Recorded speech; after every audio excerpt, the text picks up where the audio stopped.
Eu saúdo a igreja com a paz do Senhor e vamos abrir nossas Bíblias em Romanos capítulo 15.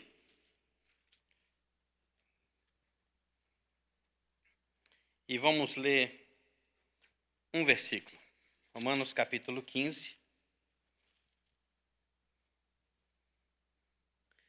Diz assim a palavra de Deus: E o Deus da esperança vos encha de todo gozo e paz no vosso crer, para que sejais ricos de esperança no poder do Espírito Santo. Que o Senhor abençoe os nossos corações com a sua palavra. Podemos sentar. Romanos 15, 13. Falei errado? Não. Não falei, desculpa. Então é Romanos 15, 13. Alguém no meu trabalho me perguntou um dia desse assim: pastor, o senhor prega lá na igreja? Eu falei, todo domingo. Eu falei, todo domingo é o senhor que prega? Porque eu estou cantando lá todo domingo. E cantando também é pregar, não é? Eu estou transmitindo a palavra de Deus. E quando eu venho, eu gosto de ficar ali depois sentadinho no meu banco ali, ouvindo o meu pastor pregar, ouvindo o pastor Davi, quando é o pastor Antônio. Eu acho que entre os três eu sou o mais novo, né? Mais ou menos. Eu fiz em janeiro 35 de Estados Unidos e eu tenho 56 anos. Mas eu acho que ainda sou o mais novo, né? Entre os três pastores aqui. Quase. E quando o pastor Patente falou comigo para pregar, eu comecei a pensar em casa em várias... Eu desde que não estou mais pastoreando a igreja como pastor de tempo integral, toda semana eu preparo uma mensagem. Então, eu sempre estou sentadinho ali e na minha Bíblia tem uma mensagem ali dentro, guardada. Se acontecer alguma emergência, estou ali, não é? Mas eu gosto de preparar, eu gosto de escrever, porque é o que eu gosto de fazer, é o que Deus me chamou para fazer. E eu gosto de sentar a ler a Bíblia, e a partir de segunda-feira, amanhã, eu já vou chegar no meu trabalho, já vou começar a pensar em várias coisas, eu observo as coisas, e chego em casa, eu começo a escrever tudo que eu observei, e depois a gente acaba montando alguma coisa. Essa semana, essa mensagem, eu já preguei há um tempo atrás, e eu mudei um pouco algumas coisas, porque eu gostaria de falar justamente por causa de alguns fatos decorridos dentro dessa semana comigo, com pessoas no trabalho, pessoas que me procuraram. E eu gostaria de introduzir essa mensagem de hoje com um relato que aconteceu. No final da Segunda Guerra Mundial, um submarino americano preparava-se para aportar, e porém, por causa de um defeito, ele começou a afundar. Quando chegaram as equipes de resgate para libertar quem estivesse lá dentro, eles ouviram alguém lá de dentro, batendo com um martelo no casco do submarino, mandando uma mensagem em código Morse, dizendo assim: ainda há esperança. O marinheiro estava lá dentro, a equipe de resgate do lado de fora, e ele em código mandava: ainda há esperança. E eu fiquei pensando justamente nisso. Esperança é uma coisa fundamental na vida do ser humano. Nós precisamos de esperança. Todos os dias, milhares de pessoas fazem essa pergunta de maneiras bem diferentes. Você está sentado diante de um médico que está lá lendo seus exames e você pergunta: será que há esperança? Eu lembro uma vez quando eu sentei diante do meu advogado que estava fazendo os documentos da agente de imigração, e quando eu sentei na mesa e ele abriu meu arquivo, e então, aqui está o arquivo, ele abriu e fechou. Então, na minha mente veio: o que aconteceu? Será que vai dar certo? Então ele disse assim: olha, eu estou com um problema, eu marquei uma reunião no mesmo horário que você, com outro cliente, e o cliente está chegando, eu preciso que o senhor volte depois. Então eu saí dali cabisbaixo, meio triste, falando: Senhor, era comigo a reunião, era comigo que ele ia conversar, Mas de repente ele abriu aquele papel e eu sei lá o que ele leu nele, mas só sei que ele fechou o papel. Eu falei assim, agora é contigo. E aí, quando eu acabei de falar, agora é contigo, o celular tocou e era ele. Ele falou assim, pode voltar para o office, porque agora eu já tenho uma resposta para você. Eu só sei que no desenrolar disso tudo, em 5 meses eu estava com o meu green card. As pessoas se perguntam, porque na realidade esperança, como eu já disse, é algo fundamental. Pessoas queridas ficam doentes e nós perguntamos, será que há esperança? Da pessoa você pegar o extrato da sua empresa, aqui nós temos alguns donos de empresa, pega o extrato da sua empresa ou mesmo o seu extrato bancário e você abre aquele extrato, olha para a sua conta, olha para o seu saldo e diz assim, será que tem esperança? A esperança é algo fundamental.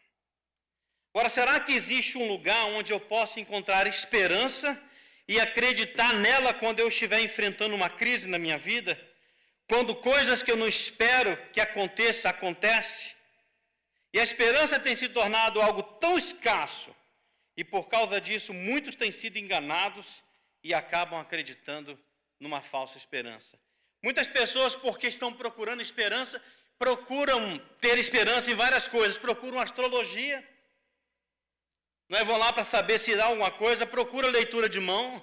Eu lembro uma vez lá no interior, onde eu era pastor, uma pessoa chegou, me parou na rua e disse assim, oh, posso ler sua mão? Não, perdão, ele perguntou, posso ler a sua sorte na sua mão? E eu falei, pode. Ela falou, que bom, mas depois eu vou ler a tua sorte na minha Bíblia. Quer? Ela falou, não. Eu falei, você lê a minha sorte na minha mão e eu leio a tua sorte na minha Bíblia. Então ela não quis ler minha mão. Muitas pessoas acreditam em profetadas. Não é profecias, é profetadas.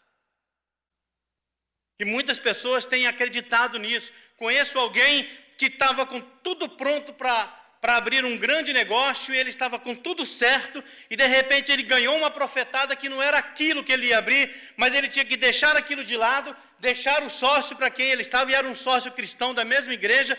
Ele largou tudo, foi entrar em sociedade com uma pessoa que não era cristão, e ele em 5 meses perdeu tudo, quando alguém que profetizou para ele disse que aquele seria o lugar certo que ele deveria ir. E pessoas ficam acreditando também em falsas revelações. E o que acontece é que no final disso tudo, há uma grande decepção na vida dessas pessoas. Onde então eu posso encontrar a verdadeira esperança? No texto que nós lemos, e agora vou repetir, Romanos 15:13, diz que o Deus da esperança os encha de toda alegria e paz, por sua confiança nele, para que vocês transbordem de esperança pelo poder do Espírito Santo. Quando você põe a sua confiança em Deus, Ele lhe dá paz. Quando você põe a sua confiança em Deus, Ele lhe dá paz. No final do livro de Ezequiel, eu não preciso vocês procurar, no capítulo 48, versículo 35, eu não sou muito bom no sotaque, na palavra correta, dizer em hebraico, assim como em inglês também não. E às vezes até o português, a gente vem para cá, né? Esquece o português, não aprende inglês. Aí começa a falar hebraico. Mas no final do livro de Ezequiel, no capítulo 48, versículo 35, diz assim, a distância total ao redor será de 9 quilômetros, e daquele momento em diante, o nome da cidade será o Senhor está aqui. A palavra de Deus, Deus se apresenta ali como, se eu estiver errado na pronúncia, pastores, me corrijam, Yavé Shammah. É assim mesmo que fala? Yavé Shammah. O Senhor está presente. O Senhor está por perto. Não é? O Senhor está por perto. Deus, ele está dizendo assim, eu sou o Deus que sempre estará por perto, ou o Senhor presente. Eu quero estar presente. Na realidade, lá nos tempos, né, dos hebreus, os nomes significavam muito. O pastor falou já sobre isso aqui. Então, Marcos não significava só Marcos, Davi não significava só Davi, mas o nome era uma forma da família apresentar você às pessoas. Ele tinha um significado. E Deus se apresenta aqui como o Deus que está sempre por perto, que está sempre presente. Então eu gostaria de, nesta noite, falar justamente sobre esse tema. Há esperança no Deus que está por perto. E o primeiro ponto que eu quero falar é: a presença de Deus me guardará. A presença de Deus me guardará. Quanto mais velho eu fico, mais eu percebo que a minha vida está fora do meu controle. Na verdade, eu não posso controlar meu futuro. Não tem mais como. Você vai aprendendo a viver e descobre tudo isso. Mas a palavra de Deus em Isaías 41:10 diz assim: não fiquem com medo, pois eu estou com vocês. Não se apavorem, pois eu sou o Senhor Deus. Eu lhes dou força, eu os ajudo, eu os protejo com a minha forte mão. Quando você tem a certeza da presença de Deus por perto, você tem esperança. Às vezes vocês podem notar que eu estou botando óculos, mas de alguma maneira, quando eu imprimi, uma vez eu imprimi com a letra bem pequenininha, outra vez a letra grande. Quando chega na pequena, eu tenho que botar o óculos. Você já pensou quantas incertezas há nessa vida? Eu vou contar um fato que aconteceu essa semana. Eu não vou dizer o nome da pessoa, não tenho autorização para isso. Mas é uma pessoa nossa, daqui. Ela passou uma situação muito difícil essa semana. Ela foi no hospital, tinha uma consulta médica, e quando ela chegou lá, e quando estava pronta para fazer um exame muito importante, então o médico disse para ela: olha, você não vai poder fazer o seu tratamento. Não foi aprovado você fazer.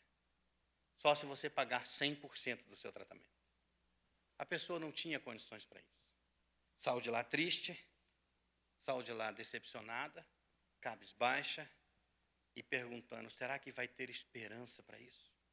O que eu devo fazer? E no meio disso, então, fiquei sabendo, ligou para mim, explicou tudo, e oramos, colocamos diante de Deus. E uma das coisas interessantes que eu estava no meu trabalho, e eu estava lembrando, pensando justamente nessa mensagem, eu lembrei assim: não importa o que aconteceu naquele hospital, mas Deus estava lá com ela. E se Deus estava lá com ela, alguma coisa vai ter que acontecer. Esses dias, então, ela precisou ligar para lá para saber um outro assunto. E a enfermeira disse: olha, desde ontem a gente está querendo falar com você. A gente está tentando ligar, mas a gente acabou esquecendo. E, por incrível que pareça, foi muito bom você ter ligado hoje para cá. Nós conseguimos um meio. E você vai poder fazer todo o seu tratamento de graça. Por quê? Porque Deus estava lá. Deus estava lá. Muitos funerais, eu já fui em muitos funerais aqui como pastor. Talvez os pastores que estão aqui já foram em muitos. Mas eu me lembro do primeiro funeral que eu fui. O primeiro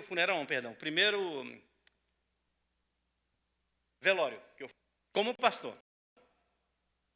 Eu lembro que o caixão estava aqui na frente, eu estava sentado no primeiro banco, as famílias estavam ali, e as famílias estavam chorando, a família chorava, uns vinham perto do caixão, depois voltava, sentava, chorava, e as pessoas, eu lembro de uma pessoa que chegou perto e falou: e agora, o que a gente vai fazer sem você?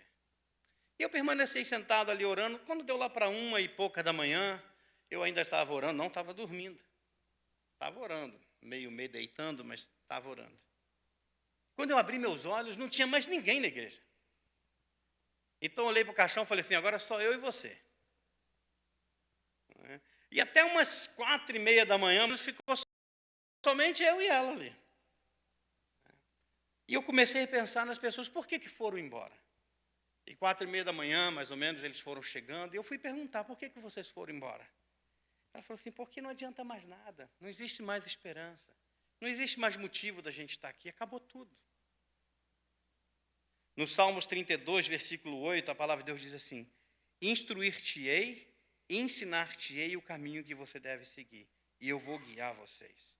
Aqui Deus está dizendo aqui: eu vou te instruir, eu vou te ensinar, eu vou te guiar. O que eu disse para aquelas pessoas naquele dia é: ela não pode fazer mais nada, mas Deus pode fazer tudo. É só vocês colocarem a esperança em Deus. A esperança em Deus. Você não sabe o futuro, você não controla o futuro, mas Deus já esteve lá no futuro E Ele tem um absoluto controle sobre tudo. E Ele diz que Ele vai nos mostrar o melhor caminho para o futuro. Isso não dá esperança? Se é o próprio Deus que diz que Ele mostra o melhor caminho, você já experimentou uma sensação de olhar para trás e pensar, Deus do céu, eu estraguei tudo, eu fiz tudo errado. E como você se sente sozinho, e de repente você pensa, todos me abandonaram. Mas com Deus não é assim. Deus começa tudo de novo. Todas as manhãs, cada dia, uma nova esperança. Deus renova o seu amor para comigo todos os dias. E isso é o que nosso Deus é. A cada dia, Deus renova a nossa esperança. A cada dia. A segunda lição que eu encontro aqui é que o propósito de Deus na minha vida me aperfeiçoará. Não importa o que aconteça, mas o propósito de Deus na minha vida vai se cumprir.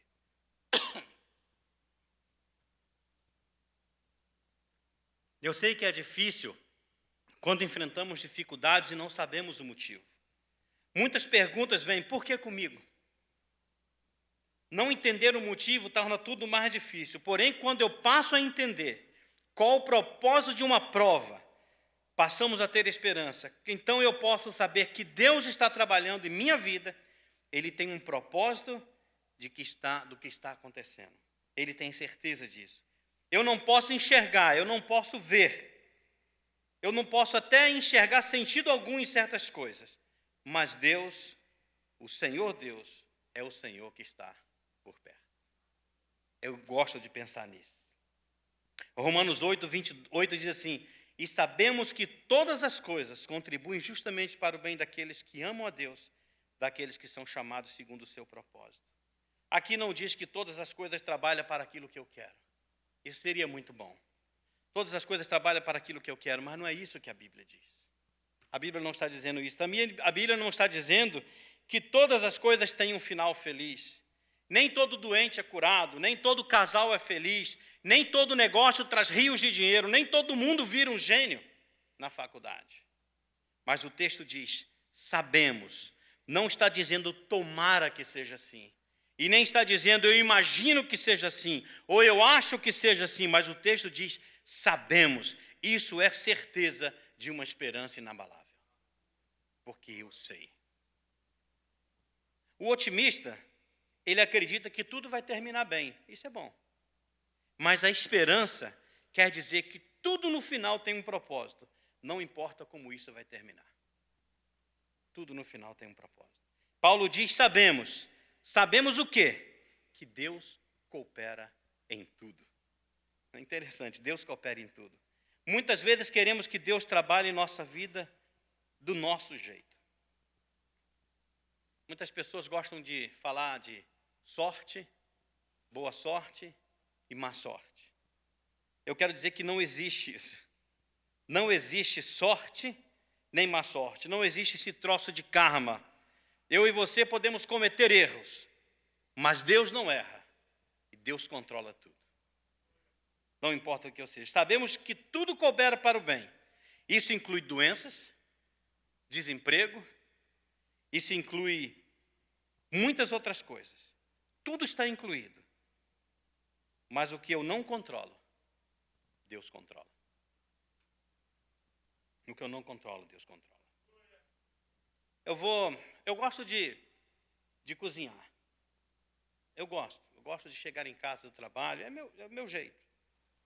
Mesmo que eu esteja muito cansado, eu gosto de chegar em casa e cozinhar. Eu ligo para a madame, para a esposa. Eu sempre gosto de dizer que ela é a mulher mais feliz do mundo. Um irmão um dia me perguntou, pastor, eu nunca ouvi ela dizendo isso, mas ela disse para mim, tá bom. Então eu ligo para ela e falo, amor, o que vamos comer hoje? Então ela escolhe. Quinta-feira passada, por exemplo, a gente lá em casa, a Viviane, eu fui fazer um músculo uma vez, ela gostou, e eu chego já no Seabra, lá o pessoal fala, quantas libras de músculo? Eu gosto do negócio, né? E aí, quinta-feira eu gosto de inventar. Músculo com jiló. Que coisa deliciosa. Quem gosta de jiló aqui? É bom demais, né? É bom demais. Músculo com jiló. O trem é bom. O trem é bom. Mas eu não sei fazer bolo. Não sei, talvez um dia eu vou pedir a Jandira para me ensinar. Quando eu quero aprender alguma coisa, eu pergunto a Jandira. Ela me ensinou a fazer uma costela. Um dia desse eu fiz uma costela lá em casa que só sobraram os ossos mesmo, né? Mas bolo eu não sei fazer. Mas a única coisa que eu sei, que as mulheres aqui me corrigem se estiver errado, você vai precisar de trigo, certo? Fermento, ovos e manteiga. Pelo menos é o que eu penso aqui agora, né?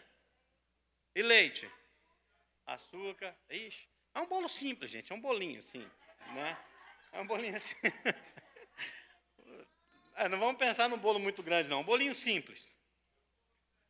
Aí o que você faz? Você pega tudo aquilo, você pega o fermento, a farinha de trigo, a manteiga, o leite, o açúcar, a água, sei lá mais o que, põe tudo, mexe, mexe, mexe, depois você põe numa forma e leva lá e vai sair dali o quê?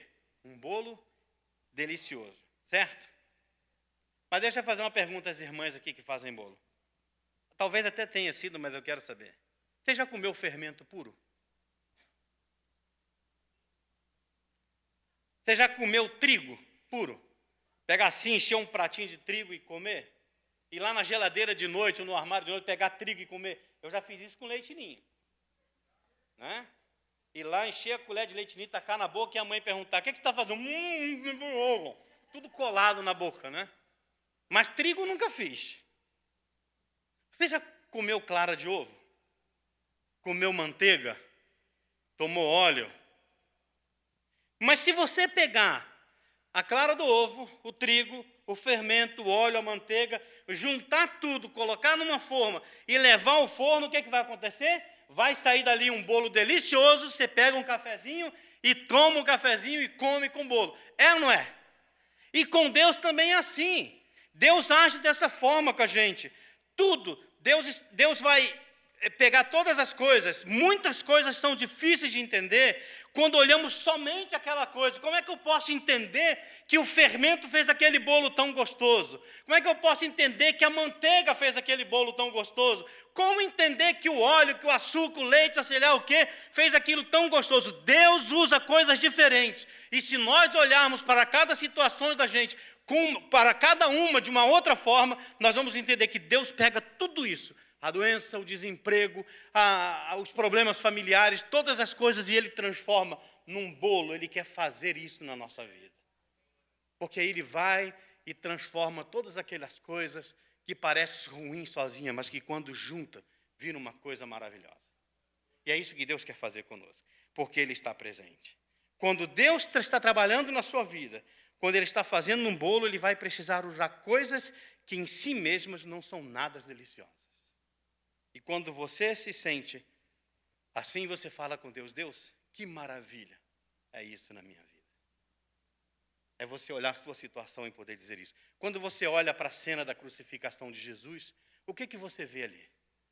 Você vê alegria? Você vê as pessoas chorando de alegria? Não. Quando você olha para a cena da crucificação de Jesus, você vê o quê? Sofrimento e dor. Mas aquele sofrimento e aquela dor, usado por Deus, fez com que hoje nós estivéssemos aqui. Jeremias, capítulo 29, versículo 11, diz assim, porque eu bem sei os pensamentos que tenho a vosso respeito, pensamentos de paz e não de mal, para te dar um futuro e uma esperança. Deus vai transformar as coisas que você fica olhando, uma para cada uma, olhando e pensando, por que isso? Por que aquilo? Por que aquilo? Deus vai transformar tudo isso em bênção na sua vida, porque o Senhor está por perto. E a terceira lição diz assim, a morada de Deus nos espera. A morada de Deus nos espera. Na esperança, nós podemos saber que Deus preparou um lugar para todos aqueles que confiam nele, e Ele mesmo estará ali, e ali haverá descanso, paz completa, alegria permanente. Está aí que bolo lindo para nós. Depois de consertar, de colocar tudo isso, Deus diz assim para você, vocês vão morar comigo na minha morada. E Jesus disse que na casa de Deus, na casa do meu Pai, há muitas moradas. Você já pensou no céu? Você já pensou no céu? A Bíblia diz que lá é a morada de Deus. onde todos os salvos estarão morando eternamente. A Bíblia diz que Deus enxugará toda lágrima. Não haverá mais morte, não haverá tristeza, não haverá choro, não haverá dor. As coisas velhas já passaram. Quando um cristão morre, as pessoas choram, mas choram de saudades, choram das memórias, e essas memórias trazem lágrimas, porque nós sabemos que ele está na morada de Deus, e Deus está ali. A Bíblia não diz para você não chorar, a Bíblia não diz para você não sentir tristeza, mas a Bíblia diz: não tenha medo, porque o Senhor está perto, o Senhor está presente.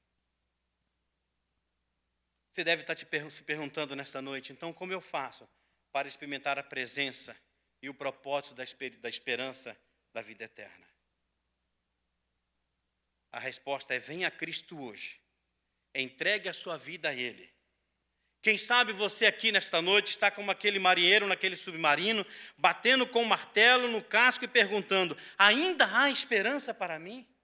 Ainda há esperança para o meu problema? Talvez o seu casamento pode estar quase acabado, mas eu quero dizer que tem esperança. Eu quero também dizer, você pode estar hoje aqui desanimado com tantos problemas, eu vou dizer para você: ainda há esperança. Você pode dizer assim: a minha dívida ela está tão grande, se tornou imensa, e eu quero dizer para você: ainda há esperança. O médico disse que não tem cura para o meu problema, e eu quero dizer: ainda há esperança. Eu estou com um problema com os meus filhos não são aquilo que eu queria, e eu quero dizer para você: ainda há esperança. Ainda há esperança. Conhecemos um pastor aqui nos Estados Unidos, que quando a esposa dele estava, acho que com 7 meses, eu acho mais ou menos isso, ele foi ao médico, ao hospital, e disseram para ele: olha, você vai ter que abortar essa criança, porque essa criança está com um problema grave, ela pode levar a mãe à morte. E aquele pastor saiu daquele hospital lá em Framingham, muito triste, e falou sobre isso, e nós oramos sobre o assunto. Ele falou assim: eu creio que Deus deu essa criança para a gente. Se Ele deu, Ele está lá. E Ele não está somente aqui, mas Ele está lá, agindo na barriga da minha esposa. Lá dentro, Ele está lá com essa criança. Então nós não vamos fazer nada. Essa criança hoje já está quase casando, para a glória de Deus. Deus está presente. Deus está ali. Eu quero chegar ao final, na conclusão dessa mensagem, e eu quero falar que, se você está aqui nesta noite, a esperança tem sido algo tão remota na sua vida, a alegria tem sido algo tão difícil na sua vida, eu quero dizer para você: entregue a sua vida a Jesus. Reconheça a presença dEle hoje, aqui, porque o Deus que está por perto está aqui. E acerte sua vida com Deus hoje mesmo, agora mesmo. Você precisa também ter uma família cristã ao teu lado. Não seja somente um espectador de cultos, todo domingo à noite. Eu sou um espectador de cultos, eu estou lá esquentando meu banquinho. Não seja só isso, mas leia a Bíblia, ore, participe dos estudos na igreja. Venha ter esperança em Deus. Você precisa aprender da Bíblia, você precisa crescer na Bíblia. Você não pode continuar sendo uma criança, espiritualmente falando, mas você precisa crescer. Na vida, muitas incertezas, mas você pode contar com 3 promessas na Bíblia. A primeira: Deus sempre está presente, cuidando de você. A segunda: Deus sempre estará trabalhando em um propósito para a sua vida, porque Ele coopera para o seu bem. E a terceira: depois de tudo isso, haverá um lugar lindo te esperando. Mas para isso você precisa aceitar Jesus Cristo, ter Jesus Cristo como o seu Salvador.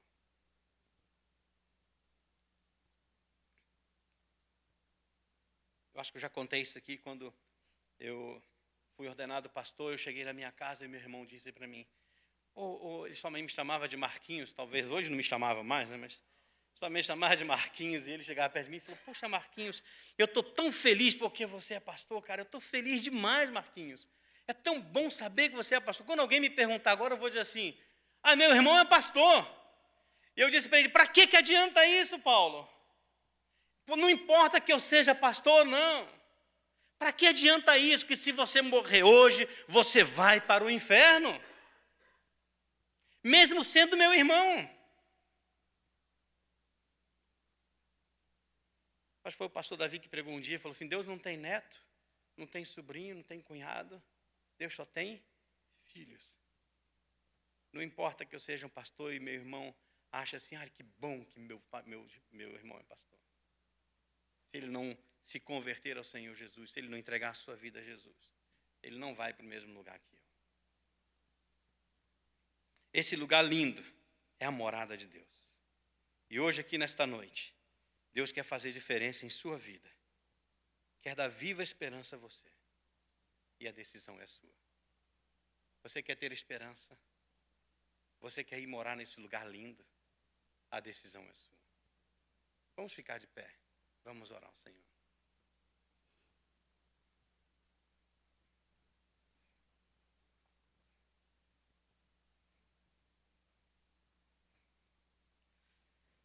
Senhor, é bom quando nós podemos estar diante da Tua palavra e principalmente quando podemos saber que o Senhor está aqui presente nesta noite. Pai, dando esperança quando não temos, trazendo alegria onde não há, trazendo vida, Pai, onde existe morte. E nesta noite, Pai, eu quero entregar a vida de cada um aqui nas Tuas mãos. Se existe alguém aqui que não Te conhece como Senhor e Salvador, que não saia daqui sem tomar uma decisão ao Teu lado, sem entregar a sua vida a Jesus.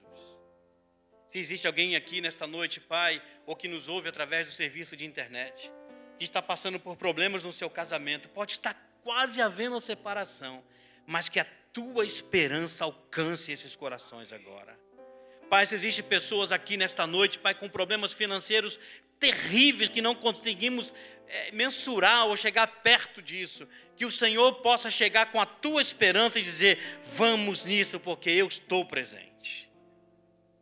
Alguém enfermo, Pai, se existe alguém enfermo, um familiar enfermo, que nesse momento o Senhor o visite e diga: a minha esperança vai te alcançar. Ó Senhor, abençoe as nossas vidas, abençoa a minha vida, Pai, abençoa a vida do pastor desta igreja, abençoa esta igreja, Pai. Dá-nos esperança, Senhor, e faça-nos entender que o Senhor está por perto.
Senhor, que o Senhor esteja nos dando uma semana abençoada, guardada, protegida por Ti, ó Pai.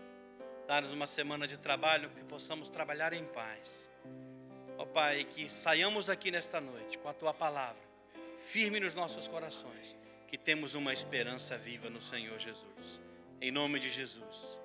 E que a graça do Senhor Jesus, o amor de Deus Pai e as consolações do Espírito Santo estejam sobre a vida de cada um aqui nesta noite, hoje e para todos sempre. Amém. E o nosso culto continua lá, no salão.